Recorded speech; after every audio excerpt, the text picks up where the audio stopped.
Democrats overall, a few things, and I know this from running, they get really excited about the big, sexy races, running for president, Congress, Senate, yay. That's not even where most of the money is spent or the action happens. So there needs to be a thought process for the long term versus just short term reacting to who's in office. Right before and then during Obama's presidency, it wasn't very strategic because they had their superstar.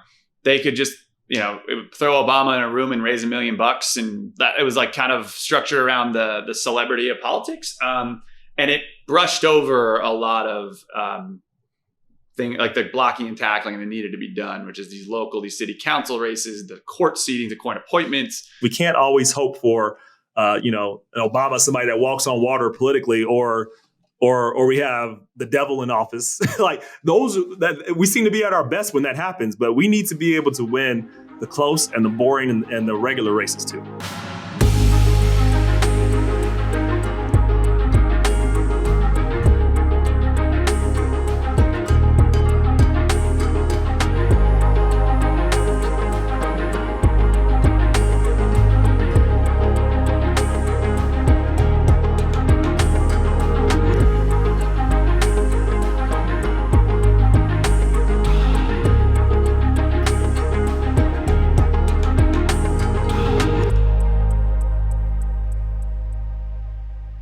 Welcome back to Yang Speaks. I'm your co-host, Zach Grauman. Today is a tough day. Now, I imagine many of you know it's been the elephant in the room on this podcast for 6 months because it was illegal for us to talk about it. But Andrew Yang ran for mayor of New York City. And election day was this past Tuesday, and we lost. We didn't do particularly well, particularly where we started, which was as a frontrunner.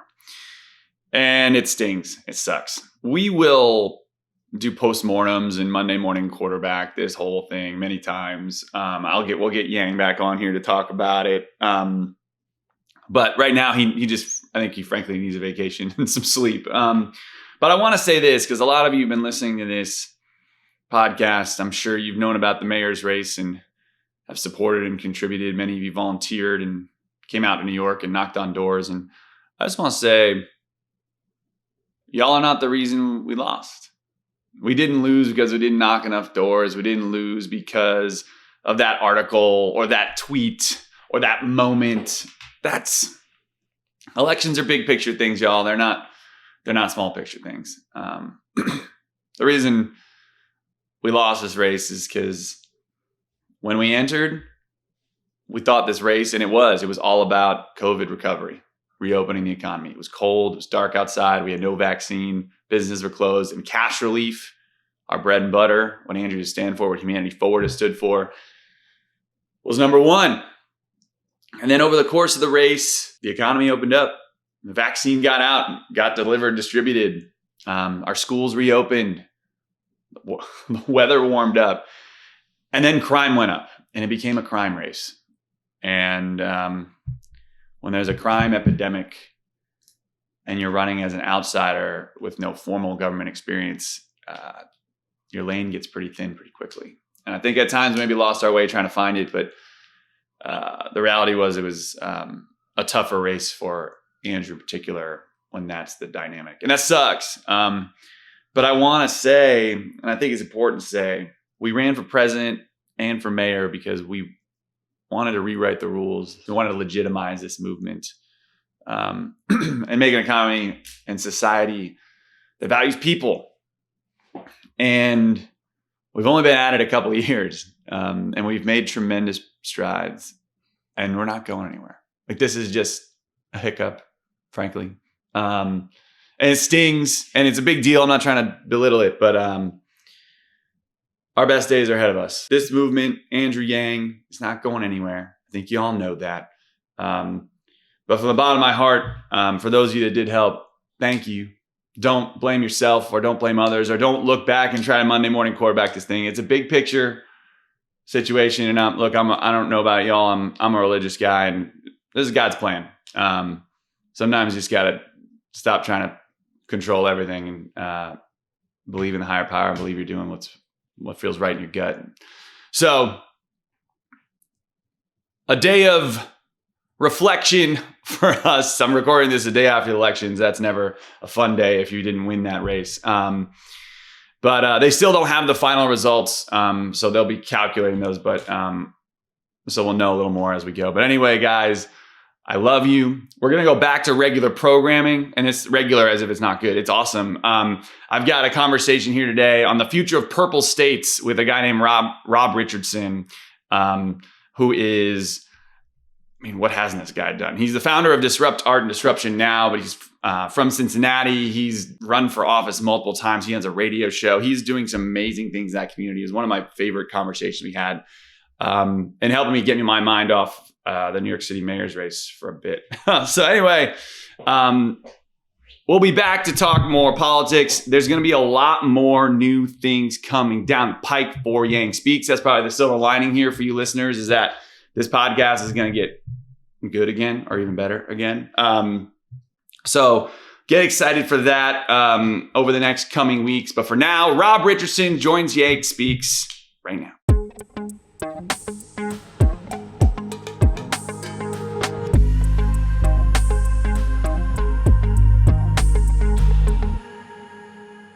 All right. It is my privilege to welcome someone who, now that I call it professionally stalked online and gotten to see the accomplishments, I'm looking up to you. So I'm grateful to welcome Rob Richardson to Yang Speaks to talk about the future of. He's the founder of Disrupt Art and Disruption Now. One of the most interesting people on the cutting edge of what we're talking about on social impact and, frankly, the future of art in many ways. Rob, welcome to the show, man. How are you? Hey, it's good to be here, Zach. How are you, man? I'm good, man. I was just telling off the air before we started, I was jealous of your brick background. I got to work on that. But so Rob, tell us. Let's start with you a bit. Your background. I mean, you've been basically everything you've done has touched art, business, faith, politics, media, activism. Tell us your story. I feel like your background is, frankly, one of a kind, to be honest with you. Yeah, well, thank you for that. So my story, I always start with how I got interested in wanting to have impact. And it's because I've had so many opportunities, but I also know what it's like to be judged or limited because of your past. So I struggled in school a lot initially. In elementary till about the 8th grade, I was in learning disability classes. I have ADHD. I don't think it's really a learning difference. But me back too. then, but mine wasn't diagnosed then. Yeah, keep going. Yeah, there you go. But back then, when they diagnosed it as a learning disability. In the correct term, it's really a learning difference because it's just how one learns. But people didn't know that then, so they would kids would know when they were being put in the classes that they were different or they weren't smart, and so that those labels begin to affect you, and it definitely, I know it affected my thinking and how I thought about myself. But I reached the point, it was towards the end of the 8th grade. I remember it well. I remember the moment, and I told my teacher, "Look, I believe that I can achieve more. I want to start preparing for college, take advanced classes, and do whatever I need to do to catch up." Because to that point, I had been in a lot of these classes and they weren't challenging like they should be. Right. And I knew I could do more. And you were growing up in Ohio? Where'd you grow up? Cincinnati, Ohio. Got Cincinnati, Ohio. And so, Zach, I remember this, still remember this conversation like it was yesterday, Zach. I had a conversation with my teacher, and this wide-eyed 8th grade kid telling her all these things that he wants to do. And she looked at me with a dead serious face, Zach, and was like, "Well, look, college is not meant for everybody. And I hate to have to tell you this, but that's not something that you're going to be able to do. Like, that's not in your future." And I'm like, okay, and I'm literally crying, like, so and crying, both disappointment and probably rage all at the same time. So I go back and have a much better conversation with my mother, and these words still stick with me to this day. She said, "Look, Rob, you don't have to be defined by anyone's low or narrow expectations of you. You define yourself for yourself, by yourself." So I took those words to heart. And, despite what that teacher said, some of my counselors said, all those folks, I moved forward. And so I ended up not only going to college, I graduated in electrical engineering, moved on to go to law school. and then got a chance to come back and actually serve my alma mater and be the youngest chairman in its history. But I know that story turns out differently for a whole lot of people. So why I've done everything that I have done and will do is because I don't think people should be defined by their past or their current situation. I want them to fight that and really disrupt the narratives and the constructs that are put in front of people. That's why I believe in disruption in that way, not to disrupt for the sake of disrupting, but really disrupting to empower. So that's been what's at the heart of driving me. When you were that age, was there a role model in your life or someone you were aspiring to? And that could have been a celebrity to a parent, like any or brother, whoever it is, or friend. Like, was there someone where you saw like a model of success, or were you truly trailblazing in what you thought would be productive for what you wanted?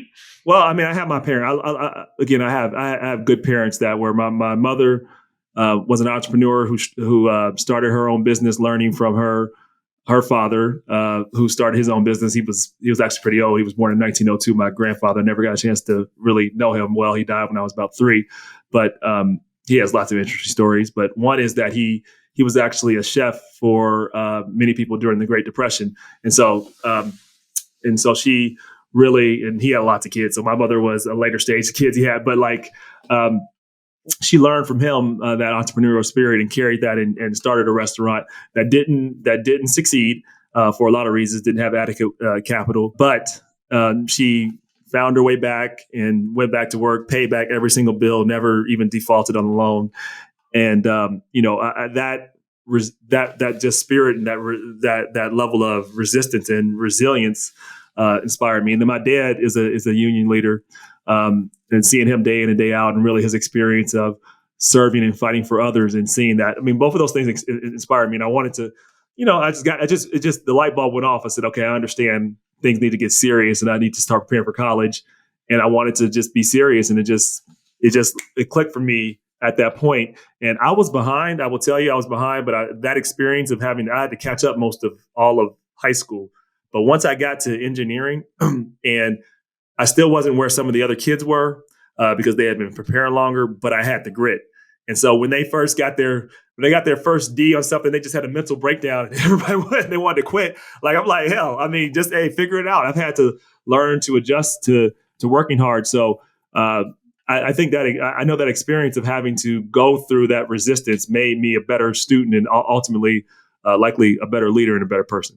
I'm sure, man. I love, it's funny. Sometimes when you're growing up, there's certain people end up with a chip on their shoulder, and sometimes it's real and sometimes it's made up, but usually the chip on the shoulder is a good thing. It keeps you humble and hungry, if you will.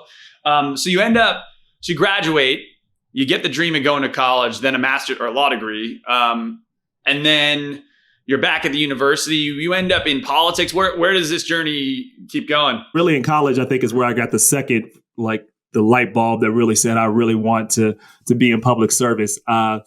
I started the first college chapter of the NAACP in our local area, in the tri-state, as we call it, because it's like Ohio, Kentucky, and Indiana. So I started the first college chapter at that time, and it was significant because of things that were going on at that time. The city of Cincinnati was essentially where Minneapolis is right now, and many other cities. We had a lot of struggles with our police force. I think, if I remember the stat correctly, it was 15 in custody deaths of Black men with police, like in a few years. And so you had those things going on. So that activism was it was just a part of my experience because it was part of what I was going through, not nationally, living it in the city of Cincinnati, right? With a police force that had lots of systemic problems. And so that experience informed me to really want to get involved. I went to NAACP convention, just kind of got inspired and said, I want to organize and help change the laws, help change society as much as I can. So that's why even when I was in engineering, I knew I was going to go to law school, and my experience there kind of informed me. Now, fast forward, ran the NAACP for 4 years there, and then I ran for student body president. As I was running for student body president, an officer shot and killed a teenager. His name was Timothy Thomas. And his crime was parking tickets. And he was killed. Jeez. He was killed unarmed. And that sparked protests that turned to demonstrations that turned to all-out riots. And the city had to be shut down. All of this while I'm literally in the middle of running for student body president. So the NAACP nationally comes in, CNN comes in. So I'm like on the platform. I was already doing these things, and that just helped me even more kind of launch the things I was doing. And I ran away with the student body presidency and won. So I got the false belief that when I ran for office, it was going to be that way too. Because the first experience went that way. But all of those experiences happened. So that informed, what my perspective of what I wanted to do and get involved with public policy. When something becomes an issue, let's call it Black Lives Matter, the movement, George Floyd right there, right? You start off with the outrage and the general consensus, like, yes, this is a problem. And then once you start to get tactical, it starts to get politicized, right? And you live in a purple state and you see it. And I don't know if I call us purple anymore. That's true. Right. But, that's aspirational. Yes, but hopefully, right. Maybe light red to be nice. Yeah, light red maybe better. Look, I mean, I think a lot of it, of course, I think the Republicans are better at this than Democrats in many ways in terms of finding that wedge issue. But we're both guilty of politicizing everything. And I just was so curious about this. Andrew and I did an episode after George Floyd shooting. And it's like, what can we do? Like solutions wise. But now that from your perspective, both from the NAACP, in college or with the student body, and then running for office during when these issues are front and center, let's say you are in charge. What do you think the actual tangible solutions are? And then, so there's one that's probably aspirational and then what's realistic. Yeah. I'd love your thoughts on either. Well, there's so many questions packed in there. If I can, very quickly, when we talk about framing the issues, what the right does that is dangerous and more effective is they know how to pull emotionally. They know how to target people emotionally and do so in a way that has hardly anything to do with the issues, right? They just target, they know how to target certain emotions, critical race theory, all this nonsense they're doing there. They know what they're doing, they know who they're targeting, and they know how to message and stay disciplined on that. What many progressives, Democrats, whatever we want to call ourselves here, don't do is there's not necessarily that understanding of the other side and how powerful that is. They have a propaganda machine, and we have to understand that that's what it is, and we tackle it as such. I think that's fundamentally so important because there's not both sides politicize things, but one side does it in a way that promotes propaganda, and I think it's very, very, very, very dangerous for democracy. So I just have to say that. The expression someone told me when we were running for office was that Democrats fall in love, Republicans fall in line, and it's true. But what it can be done, and that folks should do to be progressive, is know how to understand how the other side and what they're doing, know how to speak from a framing that frames things in an emotional way. And what we tend to do is, we sometimes frame things in a way that's not very helpful, but we allow the right to do that. The best example I can think of is this whole defund the police. Yeah, of course. Horrible frame. I got friends that tell me the frame, people need to do it. I think some of it is they're in a Twitter universe where that plays well. Nowhere else does that play well. Literally nowhere. Nowhere. But what Democrats do that are running for office is they allow then the Republicans to frame that issue with they want to defund the police. They want to defund the police. This is coming from activists online, and I'm not faulting activists. This is what activists do. Their goal is to push the edge. But what Democrats should do is, okay, when that issue comes up, you can't just fumble over yourself and say, I'm not for defund the police. Then what are you for? And you mumble over. You should be very, very clear on what you're for. I am for accountability. I am not for the problem is bad officers are not held accountable. And I'll make sure that bad officers are held accountable. The officers that kill people when they shouldn't need to go to jail. And I am for that. I don't know what my opponent's for. Maybe he believes that we should have bad officers, but there are some industries that can't have bad apples. You can't. We don't accept, I think Chris Rock said this. We don't accept a bad pilot. Like, okay, yeah, we got a bad pilot. Like, it's okay. Like, this is a few bad apples, and it just killed like 500 people on a flight. Who cares? Like, it's just a few bad apples. There are some industries, right, that can't have bad apples. Yes. And being an officer is one of those industries. Now, I believe officers should be paid more, but I also believe they need higher accountability.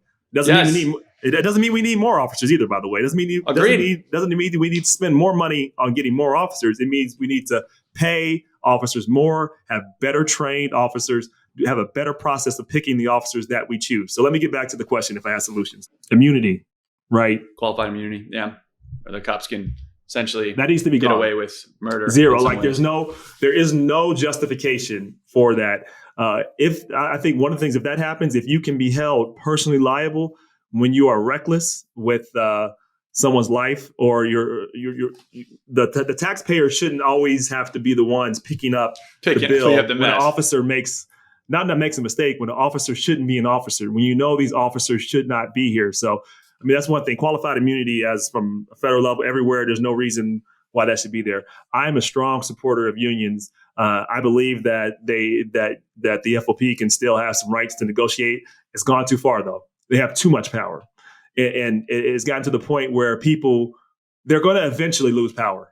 This happened to a lot of different unions. When you get to a point where you abuse the power that you have. Unions been losing left and right, except for policing, it seems like. Right. But like policing they have too much power. So cities need to start using their powers instead of, and sometimes in the arbitration, actually fight. This is very hard to do. I've run for municipal politics. I have no illusions about this. Extremely hard to do. It's extremely hard. You are a mayor in a local city. Yes. The police is your best friend. Yeah, and they need to be, but the relationship can't be that the police, when you talk about the police union, that you have to do everything that they say. Agreed. I'm not saying that's even correct. I know you're not. But it's practically very, very, very hard. I'm not saying this is easy. Yeah. So what people on the ground are going to have to come up with solutions too. So what I think is going to have to happen is, so if I was in charge of an organization, let's say, because it's going to have to happen at some federal level, but it's going to have to happen a lot at the local level. There needs to be some specific issues and actually go after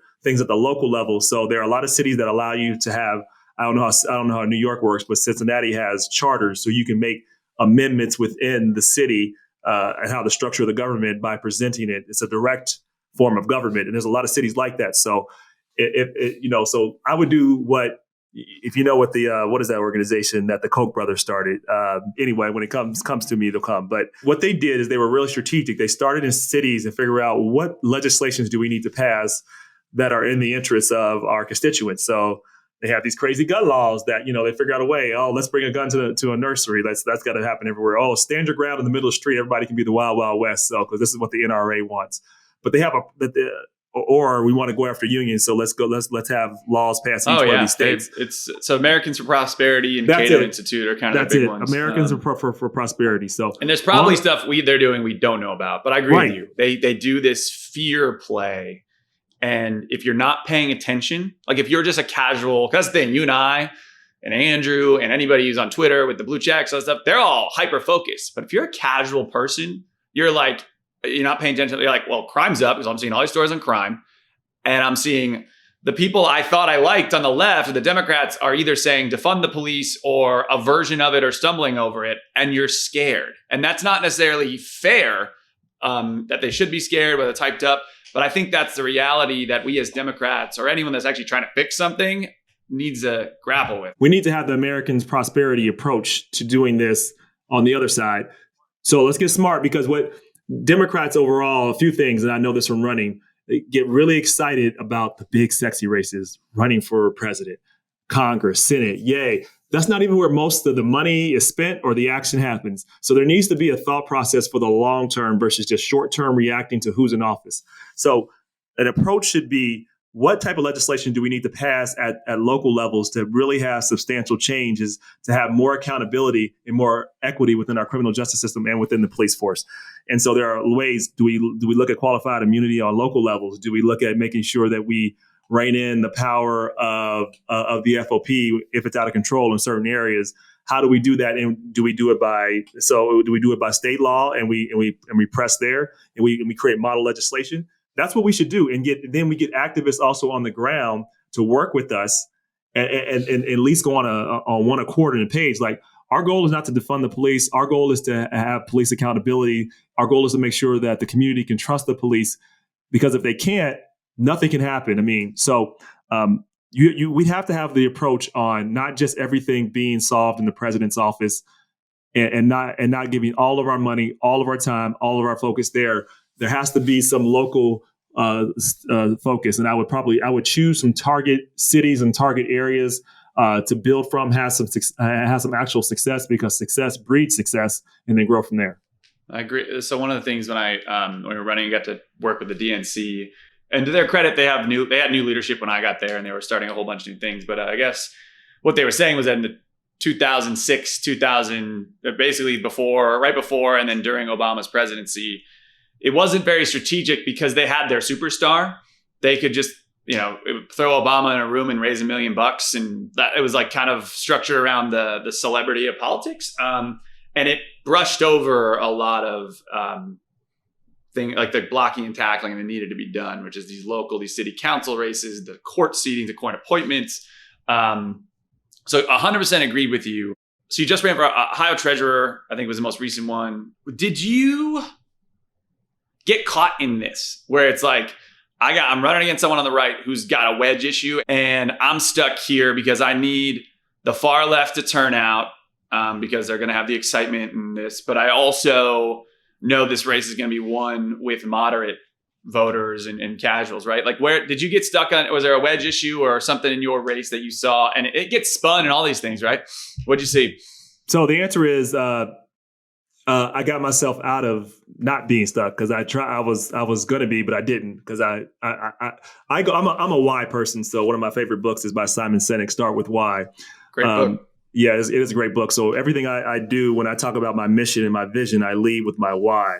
And if it doesn't align with my why, I'm not going to do it. Now, it doesn't mean that you don't figure out how to do it in a way that's where you can have the most effect, because just because you don't change your why doesn't mean that you can communicate your why the same way with this every time with or every that person. Your why is very good, or people care about it. If your why is I want to be in power, it's not always so compelling. That's not really a why. That's what you want. True. Most people don't have a why, which is a big problem in politics. Getting to your question, another way to state a why for the political nerds and everyone is a line from Lyndon Johnson. He said, "What convinces is conviction." People have to believe what you believe that you're putting forward. So authenticity, that is my measure for how I articulate issues, not trying to figure out how do I say it in the most moderate way, because people won't believe you anyway.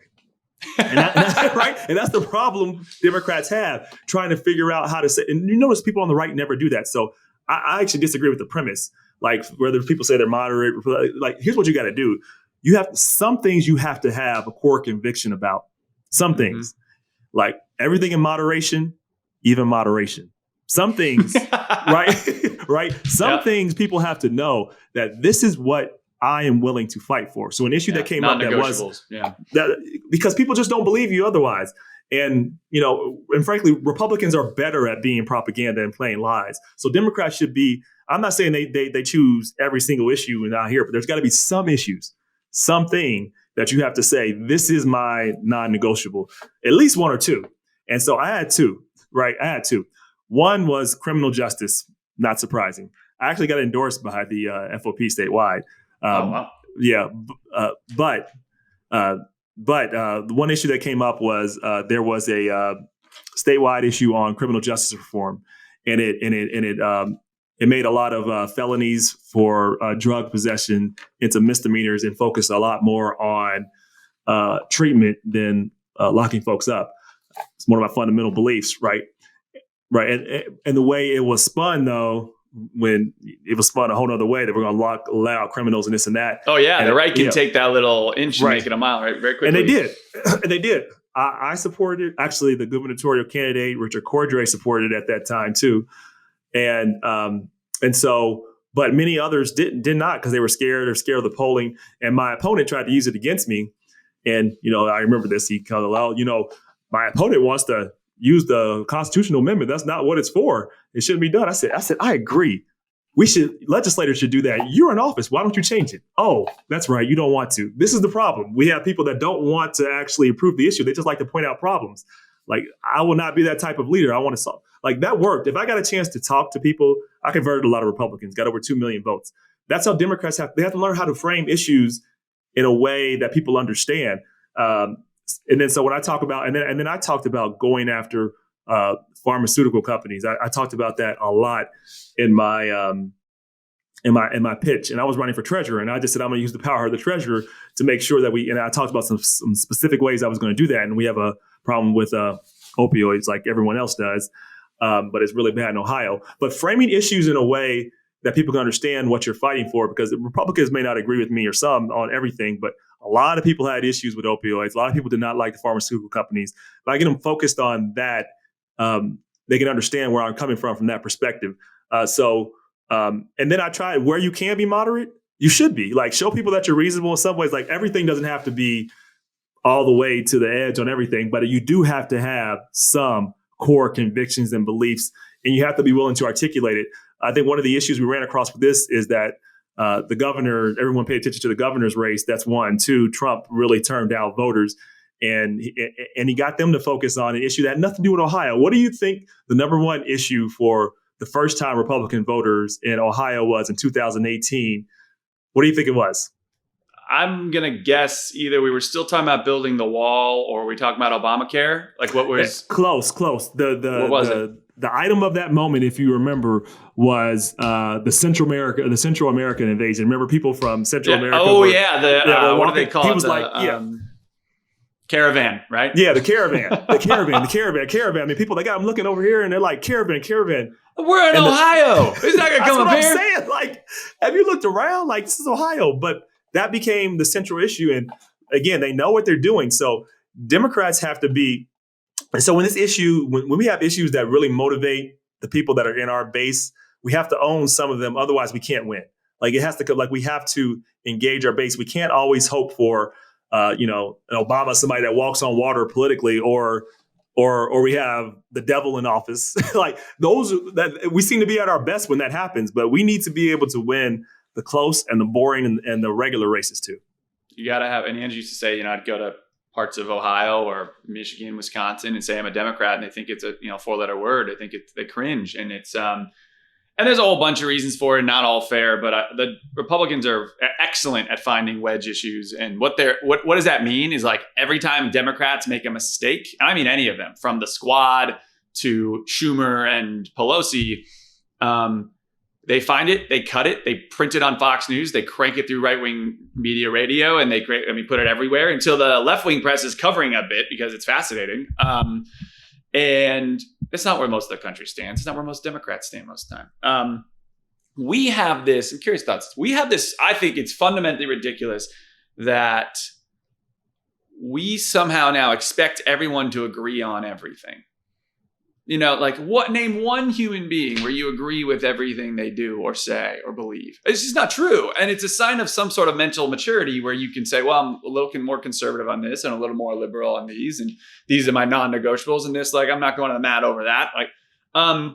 Did you find, my question is really about the media where I'm going here, is did you find the media pressuring you to be black and white on certain things where it's like, hey, where do you stand on this? And then, it's like, we found that a lot where Andrew could care less about XYZ issue in the sense that it's not core to his platform and doesn't think he's not why he's running, but you get caught up in that gotcha game or in the fight itself. Did you have, things like that? Yeah, of course. And it's challenging because it is a game. It is a game you have to learn how to play to win. It's just the truth. And the media's goal generally, there are some great journalists, but generally the goal is to get clicks and to make money. So generating headlines is all that matters. And back to my earlier point about propaganda, this is specifically true with the right. Like, they frame people as angels and devils. Like, we don't even know why these people are good. They're just good people. You're just supposed to trust them. We don't know why these people are devils, but they're devils,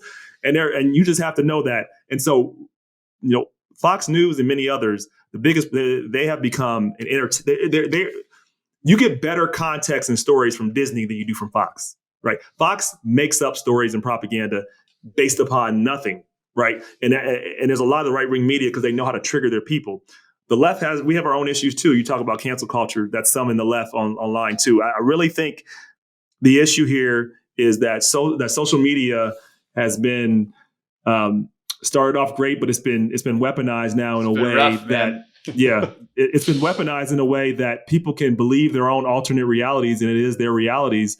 And once the human brain makes up its mind, it's very difficult to change that. So I believe that what we have to do to avoid, I think overall Democrats, people that care about democracy, need to be spending a lot more time understanding how powerful propaganda is, and spend a lot more money, time, resources addressing propaganda, because this is propaganda, and making sure that we are constantly trying to convert the people we can. There are a lot of people we can't convert, but all we need to do is convert a small amount of people just to get them to understand that this propaganda is being used and weaponized against them, and then we can bring them back. I mean, it's been shown that can work. But I still think Democrats and people that didn't like what the former occupant of the White House was doing, don't even want to say his name, I think they got too focused in saying we beat him, we win. No, like he was a warning sign, and things could get worse. Like, think if someone was smarter than him, they could have done a whole lot of damage. You should be looking, like Yang, we ran on this a lot. Like, Trump is a symptom. He is not the core problem. He's a problem right now, but he's reflective of a symptom. And, I'm wondering, to me, it always seems like Democrats just seem to find their own wedge issues and pick them better than. It's not that hard. Like it's the wedge issues there. They exist. I mean, and then I actually think Democrats need to pass stuff too. And so I tell folks, so if you look at what's going on here, and we got one person holding up the whole two, I guess, in a way, and I don't understand the strategy, but then we'll talk about things to get people riled up. We'll talk about things we're doing with race, whatever, so on and so forth. So, and then we won't necessarily pass anything to solve these issues. That causes two problems. One, the rhetoric that's used is used to get the other side riled up. As we've said a lot today, it doesn't take that much, and they can use that. And so that's one. The second is that it depresses your base and people so you need to, when we get in office, we need to pass stuff. The best way to convince the public is to pass it. Case in point, Obamacare. It's popular now. It wasn't before. Pass the bills. Like, I don't understand anything. I don't see any advantage to trying to placate to what Republicans want when they show you they have no interest in good faith negotiations. If it was there, fine. It hasn't been there in 15 years. So what we have to do right now is pass a bill to protect people's right to vote. Like, this is kind of pass a bill to make sure that we improve our infrastructure and create jobs. Do these things, and I guarantee you Democrats will win more. But if we get in office and we don't do stuff, hard to argue that Democrats should be elected, specifically when you can't pass the things that you say that you were going to pass or that you care about. Pass things. That's what you should do. Get stuff done. GSD.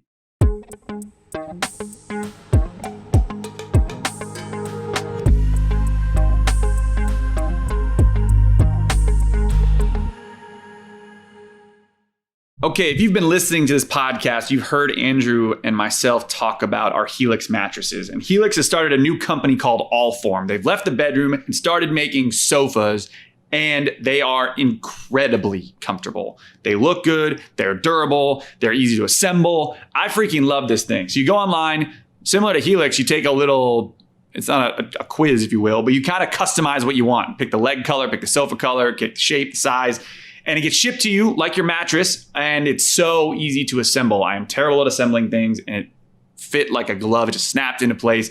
It looks awesome, and what I love about this thing, guys, you can get food all over it and it does not stain. My mom works for a high-end realtor, and she read all the product descriptions. She's like, this is a high-end sofa, and it is nowhere near the price of what traditional furniture stores will charge you. And if you don't like it, you get 100 days to decide if you want to keep it. It's more than 3 freaking months. It's freaking awesome. And just like Helix, they'll pick it up for you and get rid of it if you don't like it. So to find your perfect sofa, check out allform.com/yang. And Allform right now is offering 20% off all orders for our listeners at allform.com/yang. Check it out now, allform.com/yang.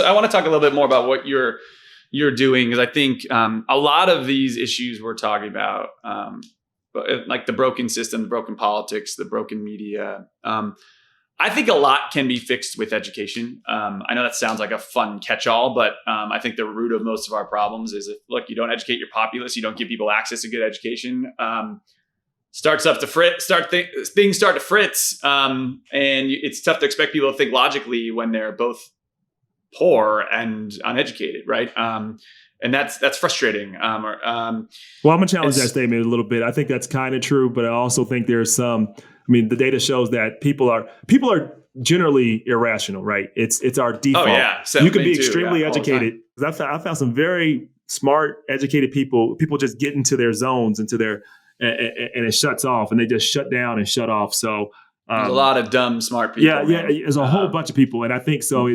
Sadly, most of them go to Duke University. So if I can, I would, and I put these things in 3 different buckets, right? The power to change comes with protests, because you have to fight back in order to make things happen. The protest doesn't matter until you actually have policy. So that has to be tied to policy, but you also can't sustain policy, and protest won't matter unless you actually have power. Right. And so I think communities have to join together to get more power.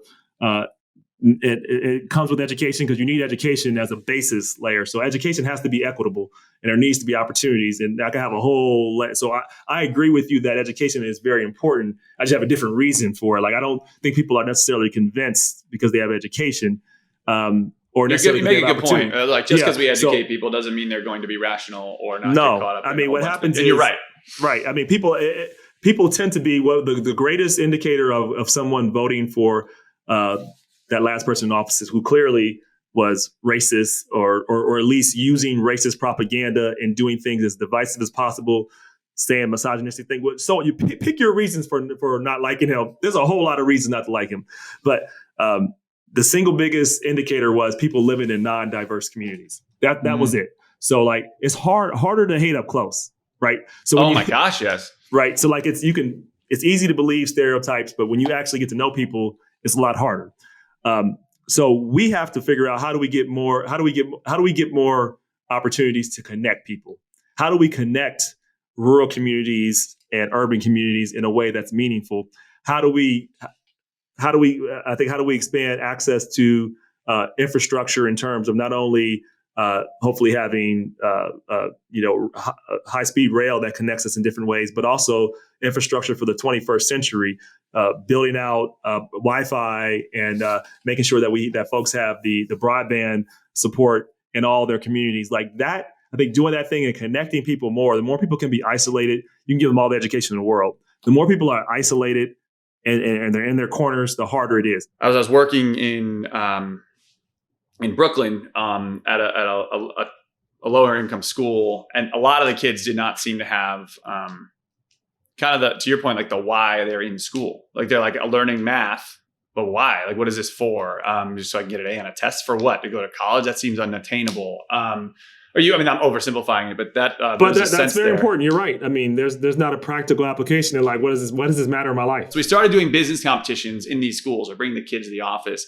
And it was like Shark Tank Light, where the kids would create a new shoe for Nike or something like that. And the biggest thing we found was that the kids are it changed their trajectory in their mind. They're like, well, this is why math matters, because when LeBron James or Steph Curry, whoever, Nicki Minaj is wearing those shoes or doing her music video, she's getting paid for that. Someone's running the numbers. Someone's designing the set. There's all these different things. But I haven't figured out, our org is growing. It's great. I do think this is a core to what's missing in education, that active, relevant learning piece. But I don't know how to do it at scale. So I'm curious your thoughts on how to get, I know you've done a lot of work with entities and businesses, but how to get the kids that need this access. And frankly, if they had the access to, a direct path to Nike, would be kicking ass at that firm. They would kill to have these kids' ideas in many ways, but aren't getting it. And it starts with Wi-Fi we're talking about, but things you've seen, and maybe even tell about some of the work you're doing to kind of break those barriers. I think it's interesting. At scale is really tough. It's going to be local solutions in areas because you have to be proximate to the area or to the problem to really have a long-term impact. I don't have the answer to be scalable. But I do know that there are some things that have to happen for it to work. They're the things you're talking about, the connecting learning to things that kids understand and can see and touch. Really providing education that is not just about learning abstract points in history or pure memorization, which I think is almost a waste of our time. I don't think that's what should be done. I do think there needs to be a lot more on how do we teach them things that they can like editing, how to code. Then beyond that, but before you get to that, critical thinking, put them in situations in a way that is real and applicable, like you did. Like if you had a Shark Tank thing and you made it apply, and they got a chance to do that, the folks got a chance to actually do internships. I found if we can get more opportunities for experiential experiences where people can actually go and have jobs and work with entrepreneurs, people in corporate America, and you have kids that normally wouldn't see that, they get that opportunity. Those things change perspectives. I mean, it starts with people changing perspectives about what's possible, and it has to be done at the local level. Like scaling it, I don't know fully. I just have an idea of what has to happen at local levels. One of my biggest fears right now is the world is changing faster than it ever has. The world's always been changing, but now we're seeing that change accelerate. And absolutely, you're starting to see game-changing technologies, and they're going to hit us faster. So I think the blockchain is one like massive example. I think deep fakes, I think 3D printing. There's some things that are going to start accelerating and changing everything. And obviously the internet has done its number on us. Yep, it already has changed how we think. Oh yeah, we're like, it's always going that way. And all these kids are growing up addicted to phones, and adults are addicted to phones too. It's not the kids' fault. But my fear is, so when this happens, there's a massive opportunity. We're going to have a new market, a new economy, like all these things are going to change really fast. But if it's still the way we are now, you're going to have the wealthy, the elite, the powerful, the uber educated are going to have access to these new changes on the frontier. And who gets left behind? The marginalized communities color, by the numbers across the board. And so my fear, the example is like, by blockchain and Bitcoin and these cryptocurrencies are going to democratize finance and do all these great things. You're right. But there's going to be the people that actually could use the democratization, not get access to them. Now, to me, the simplest way to solve that is actually your point, like, let's get Wi-Fi everywhere. So like the kid is coming from a rough, like the worst background ever. Like theoretically, he or she is like ability to at least have access, hypothetically, to the treasures of the internet and some of these crazy ideas that are changing everything. But that's obviously oversimplification, not the only thing that needs to happen. But thoughts on how we can get the communities that need it would benefit most from it into crypto, NFTs, like some of these cutting edge tech, or whatever they may be. When I hear all of these politicians, and I hear them on the left and the right, they focus on returning to things as they were, right? Make America great again. There's been when you're conservative, when you're rich, you got something to conserve, right? Or you're older. But there's other people that are conserving a past where America was the only dominant superpower, where if it was just enough to be a white man and that's all you needed to be, and you can hang on to just that feeling. Or like we had just everything was heavy manufacturing. That world's not coming back. It's never coming back. So we can't we can't recreate the past, but we can build a better future, as you say. And so our policies need to be thinking about what's coming next. Like you really talked about a lot of it, but we know I think the biggest both threat and opportunity is artificial intelligence. It's because that is and is going to rapidly change the landscape of work. And so, the question has to be, what is our policy going to be to deal with this and to make sure that we are doing everything possible to get our citizens ready for that economy. And that has to be our approach. Our approach can't be we're going to do what we've done before, because AI and technology are moving so fast that a whole bunch of people will be displaced. I'm hopeful that folks will transition into new jobs that happened in the Industrial Revolution. But what people don't talk about is there was a 20 or 30 year period where people were massively displaced, and it was a horrible time. And so people never talk about. They talk about what happened after we went through that. They don't. They talk about the benefits. Right. They talk about the benefits. They don't talk about the struggle to get to the benefits. They don't talk about the fact that when we had all these robber barons, that we were exploiting kids, and that people were working like 15 hours a day, and people were dying all the time on the job. And no one talks about that part, right?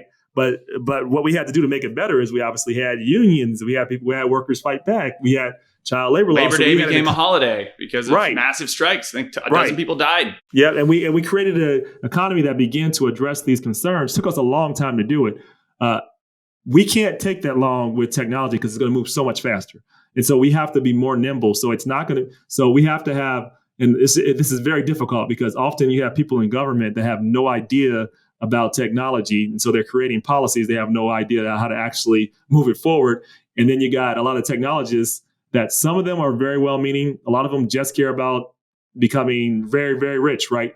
And nothing wrong with getting rich. I believe in capitalism, but I believe in having a system that works for people. So why I'm in entrepreneurship right now, and it's not to say I wouldn't get back into running for public office at some point, is that I believe it's so hard to really have that impact right now because people's brains are just so shut off right now. I have a lot of people that I can work with. I can say the same thing that I'm saying to you right now. As long as if I don't say I'm a Democrat and I'm working in business, people are all for it. But there's no real right. So my goal is to really expand where I can with entrepreneurship. So our platform, Disrupt Art, is looking to use art that is aimed towards social impact. So we want to empower people that are in marginalized communities to be. They're going to be the feature of the platform. Part of the platform is teaching these artists to become better entrepreneurs. And we also want partnerships to promote art that is about social impact art. An example, one of the artists that's going to come up on our platform, his name is David Bianchi. He's a big, well-known actor. He's a pretty well-known actor, spoken word artist.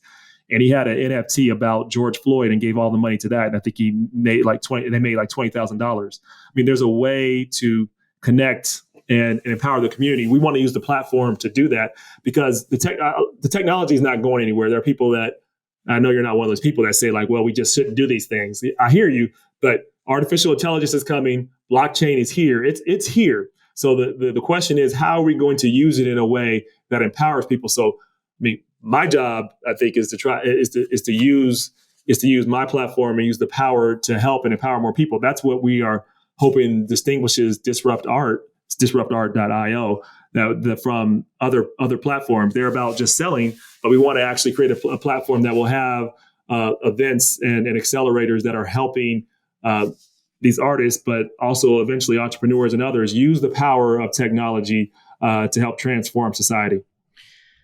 You said a number of things that we could probably go a whole bunch of different ways on this, but I think one of the things that just stuck with me is that I could say the same thing, but if as long as they don't say Democrat, Republican, I can have a rational conversation. As soon as we put, it's like rooting for the Yankees or the Red Sox, or I'm a Buffalo Bills fan, so I don't want to talk to Patriots fans. It's like, it doesn't matter what you say, and I don't like it. And that's what's happened, this like political fandom. And it's one of the reasons I think, Rob, is like people like you, like throw their hat in the ring into politics. And you're like, oh, this was terrible. I can do way more as an entrepreneur or way more as a businessman in my community. Because it's one of the things Andrew and I struggle with is that both of us are builders. Like we looked at running for president as a co-founder, like start, like you're the candidate, I'm the CEO, whatever. And like, let's go. And that was great. It worked to a point, but then when you want to win, then you want to play ball, right? And instead of just being like, oh, that's the guy's got a right reason to run and a solid candidate and that sort of thing and raise money. But you want to win. It's just a different game, and it becomes so much more polarizing. So that I think I am, to your point, and I think you kind of alluded to this, I am really optimistic. Yeah. I think we are trending in the right way. I agree. There's going to be a lot of pain in between, though. Yeah. And it's going to take more pain to get where we need to go. But I agree with you. But we can't take it for like the future. I say this all the time as we wrap up. I mean, the future is not guaranteed. Progress is not guaranteed. All of it has to be fought for by people that care. Because I am optimistic, but I'm also not naive. Like the people that want it more win. And so if you want a decent society, you have to get involved both politically and in any way you can with your platform as a business person, as a media person, whatever. Future's not guaranteed. Nothing is. You got to fight for it. Yep. We need allies at every aspect of our economy and society, both from moms and brothers and sisters to CEOs and C-suite executives. And Andrew and I always say, the cavalry's not coming. We are the cavalry. No. That's funny. I have a similar statement. Like, nobody's coming to save us. Superheroes are for the comic books. Yes. The other key is, and I think it's a good way to end, is like, for people like yourself and myself who are in this fight, we need to recognize the ally when you see them. This person, Zach Grauman, is not perfect. He's going to say something dumb. I guarantee it, either on this podcast or in the future. And that is not, but he is doing his best to be a freaking ally, right? And you identify those people, like build the bridge, the islands of excellence, whatever you do to work around the people who are actually working against you. And that's hard, particularly how this, social media is going to fan that flame, brother. But I am appreciative of your work and grateful for your time, Rob. So best website for you, disruptart.io. Anywhere else you can go to disruptart.io. You can also go to Disruption Now. You can go to either website, disruptionnow.com. But definitely disruptart.io. Want you to definitely see the NFT platform we're building. And Zach, I'd love to talk to you more. We got to have another conversation. I know all this about you. Man. We'll come back on your show. Let's do it. But I thank you. Thank you for your time. Keep fighting the good fight. You're a real life superhero to me. We've had a lot of real life superheroes on this podcast. One of the goals is to talk about the future with people actually doing the work and shaping the future. So thank you, Rob. God bless. And we'll talk to you soon. Appreciate you, brother. Talk soon.